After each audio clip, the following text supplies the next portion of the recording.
Here in the North Shore Drive podcast from the Pittsburgh Post-Gazette, we're going to talk about the state of the Steelers after two of the worst back-to-back losses all time in franchise history.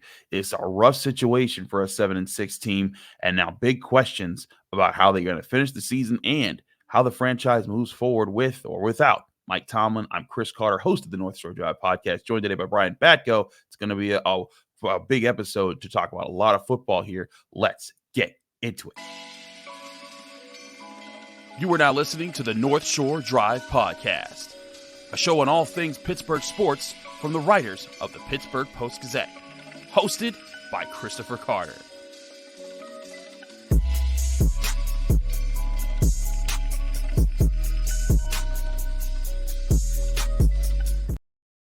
Hello and welcome to the North Shore Drive podcast. I'm your host, Chris Carter, here with Brian Batko. We're both of the Pittsburgh Post-Gazette. Find all our written work at post-gazette.com.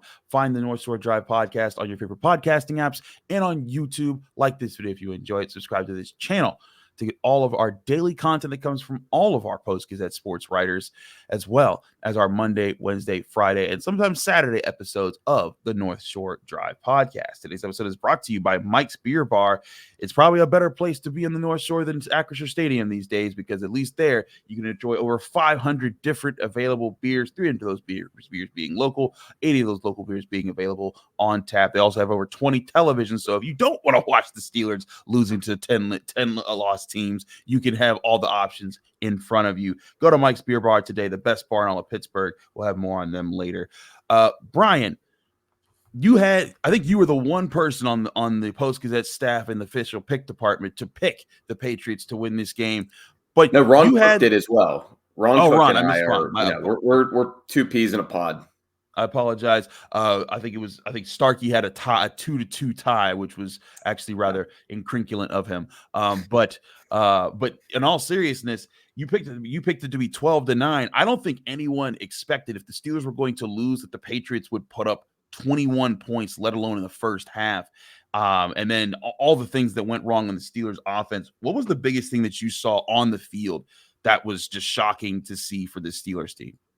Yeah, I mean, definitely the defensive effort being as poor as it was, not just schematically, but, it didn't even – it looked like the Patriots just had more fire and more will to win, which is unbelievable considering they were a 2-10 team coming into this one, and the Steelers were firmly in the playoff hunt. And, we're going to get to all of the potential big picture ramifications of that. But, I mean, they looked like the better defense, and we know that their defense had been playing well, but so had the Steelers for the most part until these last couple weeks. And, Mike Tomlin pointed a lot to the challenges of missing inside linebackers, and Elandon Roberts had been playing very well in the stead of Cole Holcomb and Quan Alexander, but clearly they're searching for another player next to him to get the job done. Hunter Henry took advantage of that. Bailey Zappi took advantage of that. Juju Smith-Schuster was surprisingly effective after he looked like he might be washed the first 12 games of the season and his first 12 in New England. So, yeah, the fact that they let the Patriots do that, the fact that the Patriots, let's be honest, did make some plays that I didn't think they were capable of making, especially some of those throws by Zappi, that stunned me. But I'm even more stunned and troubled, Chris, by the post-game reaction to this loss by Steelers coaches and players, or coach and players, I should say. I thought we were going to get fire and brimstone in there. I thought we were going to get guys lighting into the team and vowing to turn this season around. They just seemed resigned, honestly, and that might be even worse if apathy is setting in rather than frustration. I think that's a big part of this too, right? I think, Mike Tomlin said, talked about them, owning what they did, and, they're saying that, of course they're not giving up on the season. I think Cam Hayward brought up an interesting point, and we put the whole video of Cam Hayward up on the Post-Gazette YouTube with some of the questions that I asked him. What did Mike Tomlin say to you guys? Was there any different kind of tone with this being back-to-back losses that, no NFL team with a winning record had lost back-to-back home games to teams with that were 8 losses under 500 in NFL history. So, this is historic, and let alone historic for the NFL. it's extremely historic for the Pittsburgh Steelers. And Cam Hayward, was kind of like, Mike Tomlin always wants to look at the film. He doesn't want to assign blame to just random people just out of anger.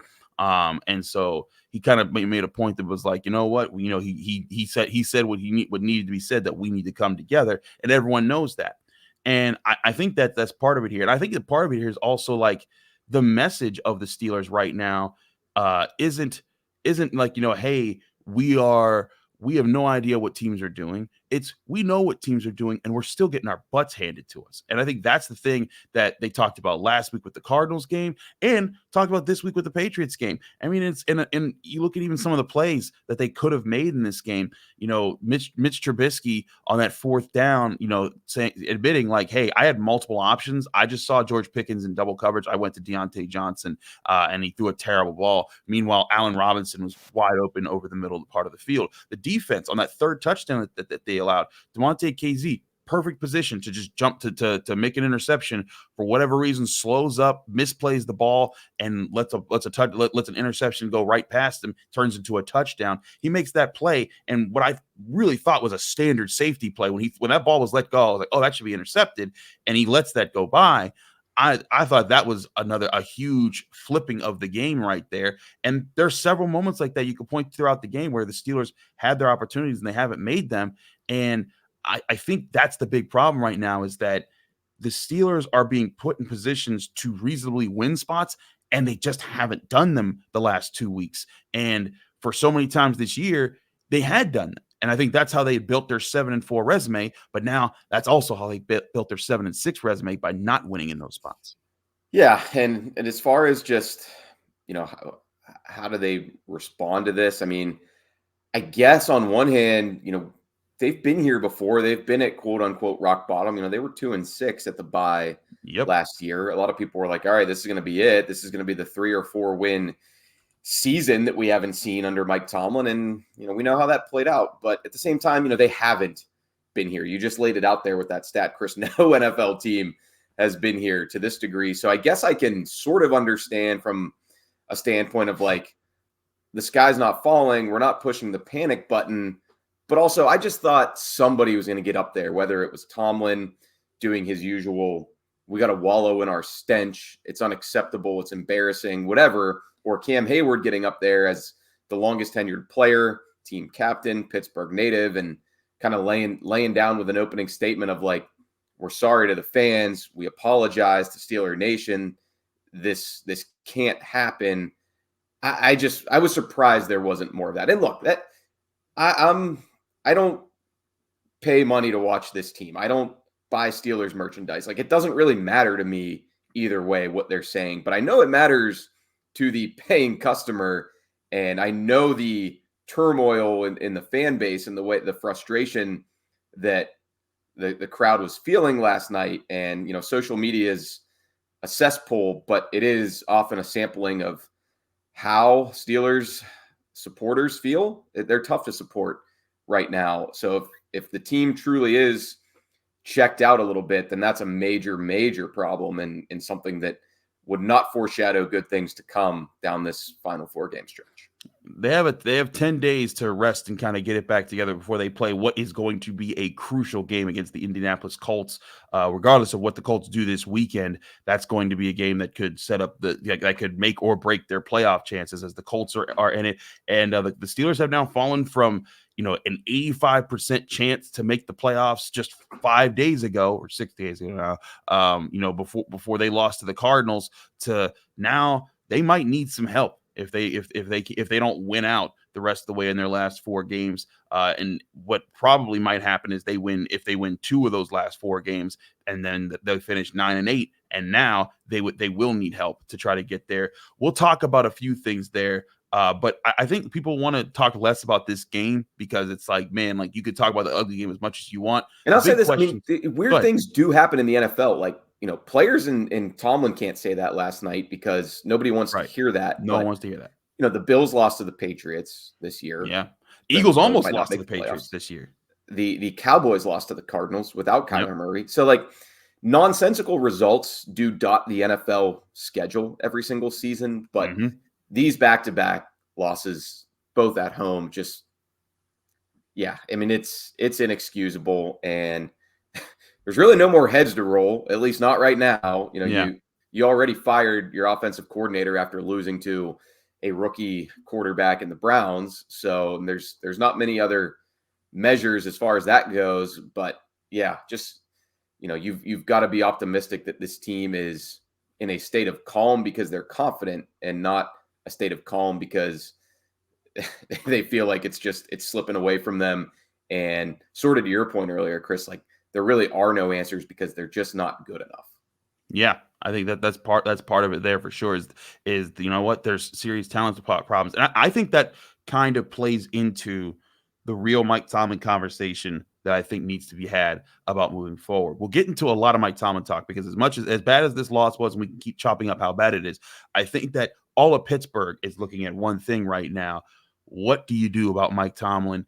How much is he to blame for their current status? Yeah. And how does this affect how the Rooneys handle the franchise and their head coaching position moving forward? We'll get to all that and more on the North Shore Drive podcast from the Pittsburgh Post-Gazette. Stick with us here. We got a lot to discuss. But first, I want to remind you this show is brought to you by Mike's Beer Bar, the best bar in all of Pittsburgh.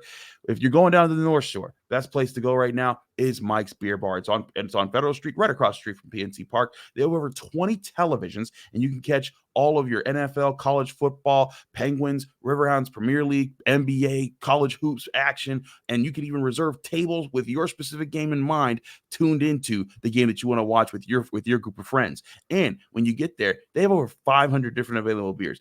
300 of those beers are from the local area. 80 of those local beers are available on tap. And that's always changing because they're always switching in new beers every single week so that they'll never run out of options. And trust me, I never do because I'm always there. You can try their steak on a stone for an awesome meal where you get your choice cut of steak brought to you on a heated stone so that every time you cut off a piece of steak, you push that into the stone and you choose how well done you want every single bite. Mike's Beer Bar is the best bar in all of Pittsburgh. Come get your sports fix at Mike's Beer Bar and experience the best bar in all of Pittsburgh. And when you get there, tell them Chris sent you.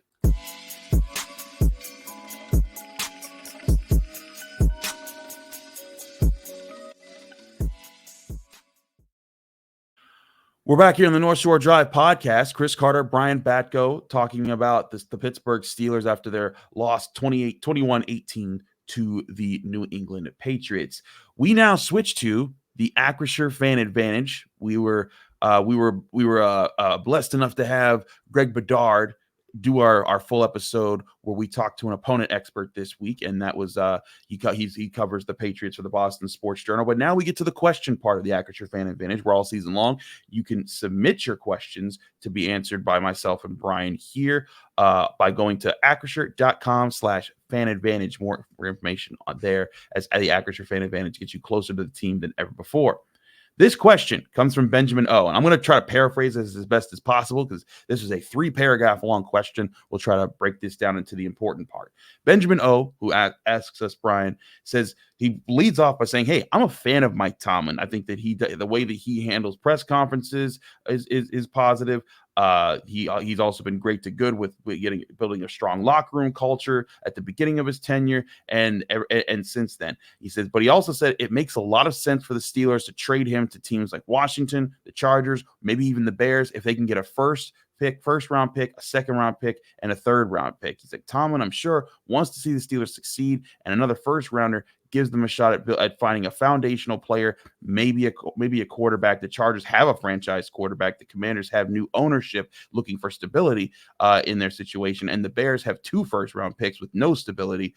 So why wouldn't that make sense for them? He says not only that, with Tomlin's contract status, this contract runs out at 2024, there's reason to believe the teams would trade for him and not have to bid for him on the open market to extend him. So a little bit of planning there ahead by Benjamin O. And I think it's a reasonable question because trading coaches has happened in the past. Most recently, Sean Payton was traded from the Saints to the Broncos. The Saints got back a first and a second round pick, where the Broncos got a third. Bruce Arians was traded from the Cardinals to the Bucs.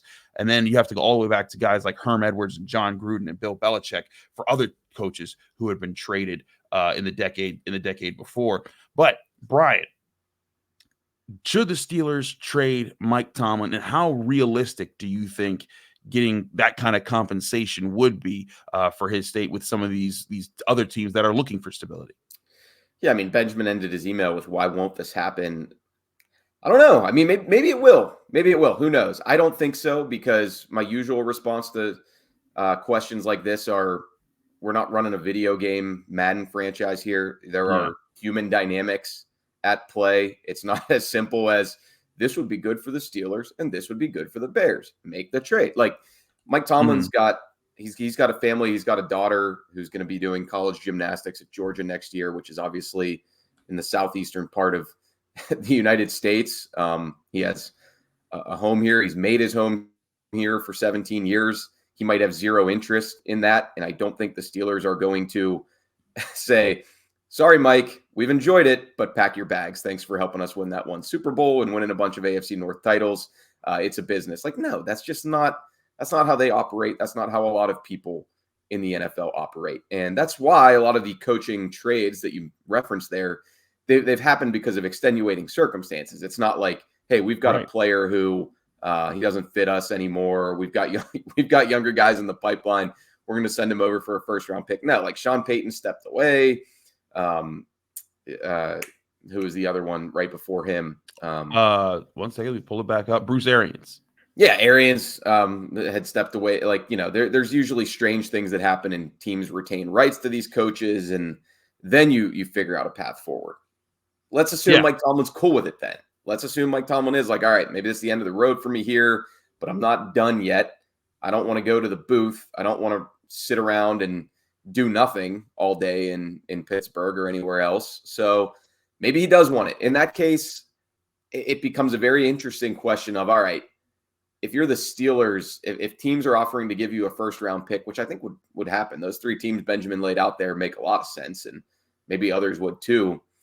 If teams want to do that, do you have to look back at it and say, wait, if teams do want to give us a first-round pick for our head coach, should we not want to get rid of our head coach? Like, it's kind of that circular logic of, where do you stand ultimately right now on Tomlin? Is he the biggest problem? Does he need to be out one way or the other? I'd certainly rather get something in return for a guy rather than outright fire him or let him walk. But what are your thoughts, Chris? Like, I'm curious. I don't have the latest updated Mike Tomlin approval rating rankings, but it's no secret you're usually one of the higher on him in general in this media ecosystem. Where's your head at after these back-to-back losses? My thing is that he can't escape the blame for the state of the Steelers right now. And just like I give him credit for the wins that set up again, I think that the culture and the things that he set up helped them get to 7-4 in the first place, just like it's helped them avoid losing seasons his entire career. But it's also helped set up these last two losses, which were historic. And I think part of it delves into the structure that the Steelers are right now. When you look at the way the Steelers are built, and I want to get more, I think we'll delve more into this in the next segment too. But when the Steelers defense is having a bad game, and they were having a bad game in the first half, they were terrible. There's usually a foot that is put down at some point that says, all right, this stops now. And at least you saw that in the second half, where they played much better in the second half. They shut the Patriots out like they should have shut the Patriots out for the most part of the first half. But that happens because they have guys that step up as leaders on that side of the ball. Cam Hayward, TJ Watt, Minka Fitzpatrick, I'd even say Landon Roberts gets into that conversation. I think that's part of it. And I think Mike Tomlin, he has never been a coach to baby people. He says, hey, I am challenging you to be a professional, to be a grown man, and to handle this position and do that yourself. And I think for 16 years, that has been what this team has needed. They have responded. I think that in your time covering them, Brian, after every big loss the Steelers have suffered, every embarrassing moment, they have bounced back and said, okay, that is not who we are. This is the first time in I think his tenure head coaching the Pittsburgh Steelers that they haven't responded like that. And that's why this is unprecedented territory for me. And because, I am one of the people. You got to have unprecedented conversations. I mean, that's just the reality of it. That's where I'm at, is that, like, I've defended Mike Tomlin when the Steelers have lost a playoff game because a fifth running back fumbled in the fourth quarter, or when they were fighting against a really good team on the road in a must-win game, and they fumbled twice in the fourth quarter in situations that I was like, coaching wasn't the biggest problem today. They're either hurt up, or and these were key mistakes that just needed to not be made. Sure. I think there's been times where he has caught flack for things that I'm like, that this ain't on coaching. He put them in a good situation to win. But I think right now you have to acknowledge that when we keep asking the players what is going on, what's about preparation, and they say, hey, we knew what we needed to do, we didn't get it done, so it's about an execution problem. And now it's consistently about an execution problem in these two horrific losses. Then you have to ask, what is the disconnect there? Is it straight up coaching? Is it motivation? Is the message resonating with the rest of the team? And I think it resonates with the defense, because they at least are able to answer to things and improve and take steps forward. It is obviously not resonating on offense. And I think part of that is because there is no leader on this offense. And there are guys who can lead at times, but there's no Cam Hayward who, like, runs out the tunnel with the Franco Harris flag last year that everyone can get behind on offense. I think Najee Harris has moments where people get behind him. I think that Kenny Pickett was elected to be the captain, but when you don't play well in a season, he can't be while he's hurt right now. But even when he wasn't hurt, it's tough for you to be the leading voice when you're not playing well. And then you look around, who are the other veterans in the offense that you could even say could step up into that role? Maybe Isaac Seumalo, but he's not a vocal guy. James Daniels, he's not a vocal guy. Do you want Deontay Johnson being your vocal leader? Like that, I think that's the problem that they're going through on offense. And for Mike Tomlin, he is not the guy that's going to massage your ego. He's going to be the guy that's being like, hey, I have an expectation you got to meet. I'm going to challenge you week in and week out to meet this expectation this week expectation next week. And that coaching style has not helped this offense. And I think that's the big question the Steelers have, is that coaching style can work if you have at least one leader on both sides of the ball that can set the tone and get guys to rise up to those moments. So the Roonies, I think, have a decision to make. Is that coaching style what you want? And you say, hey, we just need to get him that one guy on offense. Maybe we need to find him the quarterback, or need to develop him the quarterback and get an OC that helps do that. Or do we need to go in a complete direction entirely? And for years, I have said, some of the losses that I think people have, thrown up the fire Mike Tomlin bandwagon, even when they've been like 13-3, I'm like, that's ridiculous. But like you said, unprecedented losses lead to unprecedented conversations that we have not had before. And that's where I think the Steelers legitimately have to start at least the exploration of the idea of what life needs to be like without Mike Tomlin, if they determine that building without him and finding a new message to build around is the future for this franchise. Yeah, let's continue that in the third segment. But to finish up with Benjamin's question, maybe it will happen. I don't know. Coaching trades are weird inherently. I think there is something to be said for great coaches can get stale and then be great again with a different fit. Andy Reid, Philly to Kansas City, one of the best examples of that. Maybe we'll see that with Bill Belichick in these next few years. I don't know. But yeah, I mean, for a first round pick for Mike Tomlin, if I'm the Steelers in a vacuum, yeah, I'd probably do it because of everything we just talked about with whether it's time to move on from him anyway. But we'll go a little deeper here soon. Absolutely. Let's get into that a lot deeper here. And I think there's a lot more context to be brought up here with the coaching situations, not just with the Steelers, but abroad. But before we do that, I want to remind you the show is also brought to you by Savinas, Kane, and Gallucci. They are the mesothelioma and asbestos lawyers you need with over 85 years of experience. You can call them now for a free consultation. That's Savinas, Kane, and Gallucci. We're also brought to you by GameTime.co, where buying tickets to your favorite events shouldn't be stressful. Game Time is the fast and easy way to buy tickets for all the sports, music, comedy, and theater events near you. You can if you've ever had to buy tickets for an event at the last minute, don't rely on the scalpers on the street outside, because sometimes you can get scammed out of it. Go download that Game Time app right to your phone, and when you do, you can not only see the great prices that Game Time has for those tickets, but you can see the view from the seats, so you know that you're getting the value for what you're paying. And Game Time also gets you amazing discounts on those prices. You often get deals that you can't get anywhere else, and they're so confident that they're going to get you one of those deals. They have a best price guarantee that can't be beat, because if you find tickets in the same section and row for less somewhere else, Game Time will credit you 110% of the difference. Snag the tickets without the stress with Game Time. Download the Game Time app, create an account, and use code PITTPIT for $20 off your first purchase. Go to the website, gametime.co. Terms and conditions apply. Create an account and redeem code PITTPIT for $20 off. Download Game Time today. Last minute tickets, lowest price guaranteed.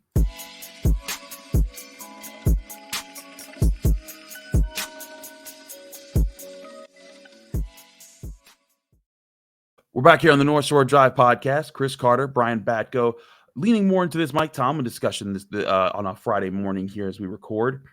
Brian, I think you brought up the Eagles. It's what everybody's talking about. Like it's really, and it is bizarre that we're doing this when the Steelers are 7-6. And I think I was chatting with some non-Steelers fan friends who are NFL fans of other teams, and some of them are kind of like, what is even going on? Is the Steelers fan base that spoiled? Like try being the Jets and having some real problems, man. But no, I mean, it is an apples to oranges scenario because the Steelers are not the Jets, and Mike Tomlin has been here for 17 years. So that to me is what makes it a fascinating, intriguing topic, and not a dead horse here on a podcast where I think we do try to not just follow narratives and, take the low-hanging fruit all the time. Right. I think that's we do. That's the thing. There's people in this town that have this conversation every day, regardless of the Steelers record. Like It's just, should Mike Tomlin be fired? Should Mike Tomlin be fired? Should Mike Tomlin be fired? We don't do that here. We that's why we dig into a lot of the intricacies of the game, of the team, and I think that's why we have those discussions. But when you have losses like this, again, you open new doors, and that's why we're here right now. But I want to get back to the conversation of coaches and new venues, because you brought up the Eagles with Andy Reid, and that's like the popular one that everyone always brings up. And I think it's relevant, of course. Andy Reid, when he was with the Eagles, they got to NFC championship after NFC championship after NFC championship. I think they got to 4 straight and only won one of them. And then at one point they fell to a 4-12 season. And after that, the Eagles were like, Andy, thanks for your service. We're going to move on. Andy Reid immediately picks up a job with the Chiefs, turns them into a serious contender, eventually gets them Patrick Mahomes, and they're a 2-time Super Bowl champion. But a lot of people say, well, the Eagles, they've won a Super Bowl since then. I also think it's interesting. The Eagles kind of didn't just arrive there after getting rid of Andy Reid. They had Chip Kelly as a head coach. He got fired. They had like Pat Shurmur come in, and then it was their third coach when they got Doug Peterson that they got that. But even in doing so, it wasn't like they became a dominant team. They had a hot run at one year, and then Doug Peterson was fired the season after, and they were kind of in limbo. And I think that they're in a good position with Nick Sirianni, but they just lost. And yes, they did win a Super Bowl, but they also just lost a Super Bowl to the coach that they just fired this past year. And, he's the guy that's got the best quarterback in the league and everything. And I think that, sure, where you have your Eagles that have benefited from moving on from that, in a kind of a weird way that it wasn't a direct correlation for fire him, you get better. I think you also have examples in recent NFL history of keeping coaches or and it working out.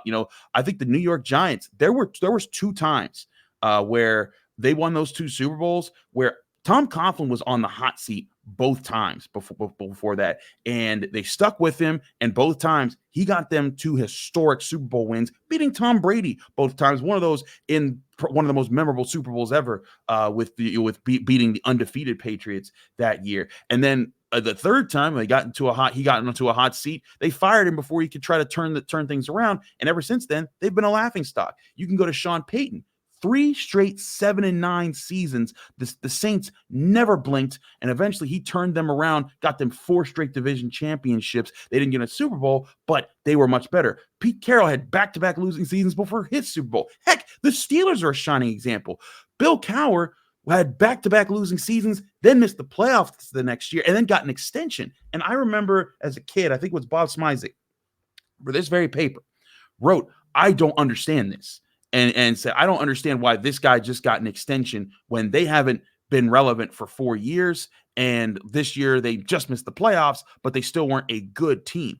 And Dan Rooney's reasoning for that when he made that decision back in 2000 was the team came together. They were, I believe, 5-6 going down the stretch there, Brian. And they finished that season 4-1 to go 9-7. And he felt confident that the locker room was still in a place where it believed in Bill Cowher and that they could move forward with that. I think That's where this team is right now. Not that they're 5-6 and this is the 2000 Steelers all over again, but I think that Art Rooney has to see, does this team, do these players still get behind when Mike Tomlin says, all right, boys, let's get out there and fight? Do they give that kind of an effort? Because if they do in these last 4 games, I actually think that Mike Tomlin's job is safe, and they'll make lots of changes elsewhere. I think they'll change a lot on the offensive coaching staff, and I think they'll make more investments to try to build this roster in different ways. But I think that's where the crux of this. I don't think that everything's settled for the Rooneys, but I think that they're now on watch to see how do things get handled here, because that will play a big part of the conversation of what needs to happen to head coach. I'm generally a proponent of patience and stability too. It's always the easiest thing to do to say, just fire him, bring somebody else in here and swing for the fences. You might get stuck on the coaching carousel like a lot of teams in the NFL if you do that. But there's also something to be said for how long are you really comfortable treading water and enjoying let's be honest, it's a high floor with Mike Tomlin. And I'm sure that's how other franchises, to go back to the trading idea, that's probably how other franchises would view it too. Like, man, we've been through some really, really ugly seasons where our fan base checks out on us and people don't come to the games. We at least know that probably won't happen with this guy running the ship, because it never has happened under his watch in the NFL. So what I would say to your notion of, revamping things, especially offensively, and banking on the idea that, hey, change up some other variables, Tomlin will be able to get back to the promised land if you change up the structure a bit. That may be, but also it's a little bit of a moving the goalpost conversation, because he's had the chance to revamp the offensive coaching staff. He picked Matt Canada to replace Randy Fichtner. And I suppose the Ben Roethlisberger factor is sort of an extenuating circumstance there. It was not an easy transition. And then that's another part of this too, is, hey, are we collectively having a little bit too much of a rash reaction to the inevitable changing of the guard when you lose a franchise quarterback that you had in place for 18 years? Very good point. The Packers are an anomaly. They are a phenomenon. The Chiefs hit the succession plan right on the money for Alex Smith, the Patrick Mahomes, but those are the exceptions and not the rule. There's a lot more of the current state of the Patriots, or the current, what happened to the Colts after Andrew Luck abruptly retired. So that's generally how things go. You play quarterback roulette, and you hope your number hits and that you're back in the swing of things for a while. So I don't know. It does ring true with me that things do get stale. Sometimes you do need to make a change and not be afraid of change, because otherwise you sit here and you say, all right, the Canada experiment wasn't good. Let's see what Tomlin can do hiring the next offensive coordinator and bring this philosophy into modern football in the NFL in 2024. But if that doesn't work out, is it going to become, well, the Kenny Pickett pick was a mistake? Let's see what he can do with another quarterback, under center. But if that doesn't work out, do you then turn it back and say, maybe this offensive coordinator or the defensive coordinator needs it? Like, just eventually the blame has to rest with the head coach, and there needs to be measures taken in response to that blame being with the head coach. And that's the entire point of people who make decisions with hirings and firings and in this league or this team or any league or any team. So let's see how the rest of the season plays out. Like we said, I feel like there have been very low moments under Tomlin before, but this is a rock bottom of sorts, and it doesn't feel like there's a lot of hope on the horizon. He said, this is who we are and this is what we do, and that's what gives him the faith that they'll get it turned around, but it's not going to be easy. And if it doesn't happen, then you start leaving open to interpretation. Are we still who we are? Do we still do what we do? That's the big question, right? I think that's where the Steelers are at right now, is they're trying to find those answers. And, it's funny, I go back to your point. You talk to people that, watch teams across the NFL and they're passionate about other teams. And for Steelers fans to say that 7-6 is rock bottom, I bet you, like you said, there's Lions fans, though, they're feeling right good right now. Like, do you understand what rock bottom really is? We have seen 0-16 seasons. Like that's been a factor here. I mean, but Brian, in you and my lifetime, I think I'm older than you. I was born in 89. When were you born? You 90 or 91. 91. So, you wouldn't know it from my backwards hat that I wear that always gets our commenters triggered. I didn't wear it today, but there should be a trigger warning next time I wear a backwards hat on the pod. We always get an angry comment about that, as if I should look like I'm giving my dissertation as opposed to sitting in my dining room talking about football. But I digress. But point being, since 89, this team has never finished in last place in whatever division, whether it's the AFC Central or the AFC North. The worst seasons that they've had were 6-10 twice under Bill Cowher in the 90s. That's it. They've never had the 3-loss season, the 4-loss season where they've been a top 5 pick naturally. I think that the best position draft-wise they've been was 11th overall when they picked Ben Roethlisberger in my lifetime. And I think that that's where you have a point that, maybe the Rooneys recognize that, like, hey, he is Mike Tomlin. I think Mike Tomlin is very much a big part of the reason why they have the 7 wins that they have right now, because, Cam Hayward denied and pushed back against the narrative that it's been smoke and mirrors for the Pittsburgh Steelers to get some of those wins. And I think that smoke and mirrors can be, it's an insulting term to teams that are fighting hard. But I think what people mean to say when they say smoke and mirrors is they're like, hey, like, you guys don't have an offense that normally would lead to winning results. But it wasn't sustainable. It's not that it was smoke and mirrors. It just was not sustainable. You look at things like point differential and advanced metrics, like, it was clear to see from the outside that they were winning games with more of a fluky nature than with sustained excellence on both sides of the ball. But I think part of what set that up was they were forcing so many matchups to go in their way in a lot of different situations. They were kind of putting games into a telephone booth and saying, hey, we're going to hope that this variable is what gets us over the top. And that had won them so many games. But eventually you're going to regress to the mean when that's what you're doing. Exactly, because you can't always get the games in the telephone booth. You can't always force all these things to fit into the one thing. It's an odd-shaped ball. It takes funny bounces. Exactly. That's exactly the issue. Right. I think you and I are on the same page here. The best teams are the teams that find so many different ways to win. I can beat you with my passing game, my running game, my pass rush, my run defense, my secondary's ability to make plays. The Steelers have one way to beat you. Their defense gets after you. And their run game runs on you, and they protect the lead. That is how they have won almost all of their games this season. And sure, they've had fourth quarter comebacks and things like that, but it's been asking the bare minimum of their offense. That's where I think the Steelers are right now. And I think that plays into who they've been. But I think that's the thing, is that acknowledging coaching has helped them, I think, maximize the results of that. The question will be, can coaching get you to get past that at some point? That's where the Rooneys have to ask the question about Mike Tomlin and this entire coaching staff as far as how this franchise moves forward. Does this coaching staff find a way to get them back? Because we've seen it before. I mean, you go back to even forget the Super Bowl runs that they had. Let's go back to 2014. They were 7-5 late in that season. They ended up winning out, won the division that year. 2015, they started out 4-4. They won 7 straight they won 7 in the next 8, went 11-5. 2016, they at one point lost 4 straight games, dropped to 4-5. They won 9 straight games to get to the AFC Championship game. 2019, with no Ben Roethlisberger, down to Duck Hodges, that team found a way to scrap to get to 8-5. And yes, they collapsed to 8-8, but I think everyone in the NFL agreed that team overachieved to get to that point. Mike Tomlin clearly has had messages when the Steelers teams have hit quote unquote rock bottom, including last year when they were 2-6 and found a way to get to 9-8. The question the Rooneys have to have is, has he burned all his bullets for his career to make those type of things happen in seasons? If they think he has, then they have to move on.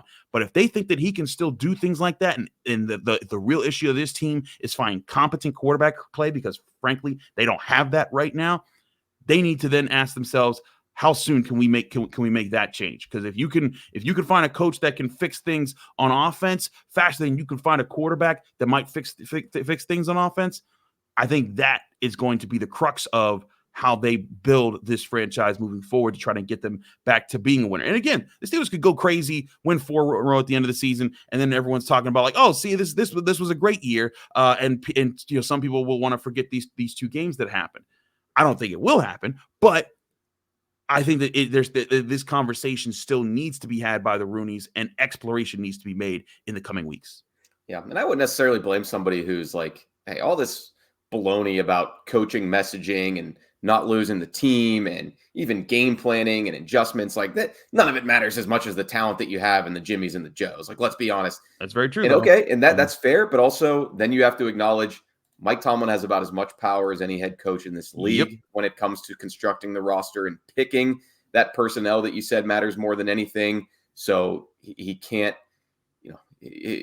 somebody's kind of out of their depth a little bit when they say, look what he's doing with this crap roster. You got to tip your cap to him. I mean, come on. It's not, can't act like it's the owner and the GM putting these guys on Mike Tomlin's plate and saying, make a good meal. That's just not how it works in Pittsburgh. So then you need to take a step back and say, what's the evaluation process that's leading us to these rosters that aren't good enough? So it's really just a multi-layered, fascinating, again, discussion, and it's nuanced. I think this was a good one. Neither one of us has any sort of agenda. Obviously we're not, neither one of us is sitting up here saying they've got to fire Mike Tomlin at the end of the season, or you guys are being way too hard on Mike Tomlin, give him a lifetime contract. That's not what this conversation was about. So hopefully people enjoyed it, and we'll see what happens. It is not where anybody expected us to be 2 weeks prior to this, but this is 6 days prior to this, Brian. 6 days ago. yeah. This is really where the Steelers are right now. Absolutely. It's a turning point for sure. Some sort of turning point, I guess, but I do think there is a fork in the road for the Steelers. If they fall apart, it opens up an even more conversation, because I don't think Mike Tomlin's ever lost a locker room. But if they build back up, it goes back to, man, that guy finds a way to rally teams and get them to winning seasons. Is that the kind of coach that you want to keep building with moving forward? We'll have a lot more discussions about this. I'm sure we'll talk about this with Ray Fittipaldo on our Monday episode of the North Shore Drive podcast. But we have a lot to still cover here for Post-Gazette Sports. Jason Mackey has been doing a fantastic job covering the winter meetings and all the moves that the Pirates are trying to make this offseason as they try to build themselves to be a competitive team this upcoming season. But also lots of action going down this weekend. Noah Hiles is doing all the good work for us at the state championships right now for high school football. Aliquippa won a big game on Thursday night while the Steelers were losing, and he's been covering that there along with other games like Westinghouse that plays Saturday. Get all his coverage at post-gazette.com. And of course, Pitt Sports has a big weekend. Pitt basketball resumes Saturday, but the big game everyone's going to be looking at is Pitt volleyball in the Elite Eight against their vaunted rivals, Louisville. And it'll be at the Fitzgerald Fieldhouse. We'll have Abby Schnabel there. I'm going to try to poke my head in, Brian, right across the street as I try to get ready for the Pitt basketball game at the Pete at the Fitzgerald Fieldhouse. But all that coverage can be had at post-gazette.com, and of course on the Pittsburgh Post-Gazette's podcasting channels, whether on your favorite podcasting app or on YouTube. Like this video if you enjoyed, subscribe to this channel to get all of those episodes. Thanks again to Brian. Thanks again to you all for tuning in to us here in the North Shore Drive podcast. I'm back Monday with Ray Fittipaldo. We'll look more and deeper at this Pittsburgh Steelers team. We'll see you then right here on the North Shore Drive podcast. Thank you for tuning in to another episode of the North Shore Drive podcast from the Pittsburgh Post-Gazette. If you watch this video on YouTube, please like the video and subscribe to our channel. For all the sports coverage from the Post-Gazette that we have to offer, visit post-gazette.com.